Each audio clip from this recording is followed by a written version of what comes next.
boss. Unang recipe itang niya na mga gulay na kalunggay. May sili, prepare na tungol, tapos sinunod na pagi. Na. Boss, ito magunaw na kita kan pang remating na to para digdi sa gulay. Yan. Dapat may mainit na tubig nga ni mag-dos maria na to. Yan. Ito ba ito araw ka ng pagpaga nga ni lumos ang nato. So pili mo mga grabe na ugup-ugup mo sa agaw mo. Pero dahil mo kaya bunga mo. Araw ka ani gigunaw na sana nga ni mo rin ang lumos ng nato. Ini lang tabi o. Pinuga ng tudo. Mga busing. Wala. Kurang pangrekado pangregula. O ni tawdod nila ano. Ilag mo na ni boss. Sauce. Pekado pa sa remate na. Yan. Sabay mo na iya. Asin mga busing. Boss. Yan. Kabuk-kabuk nyo. Yan, mga idol, mga lude.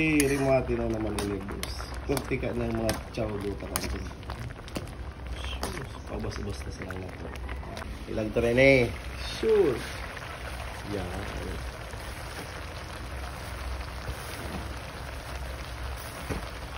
Sure. So, kung mo dyan magkakang gulay. Kung naman sanaran naman sa tamang idol.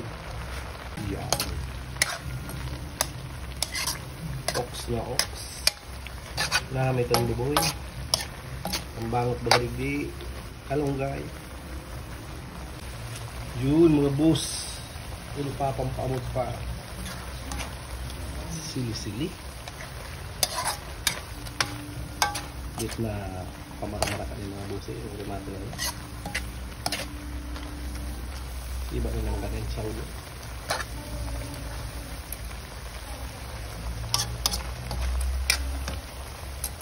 Shout out yan sa mga Bicolano, mga maurag kumaong sa aming gulay. You know. Na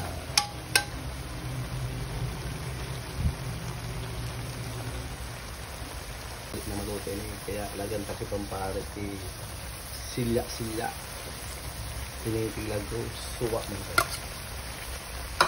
mamot pa tapos marunong mga anak ng sila.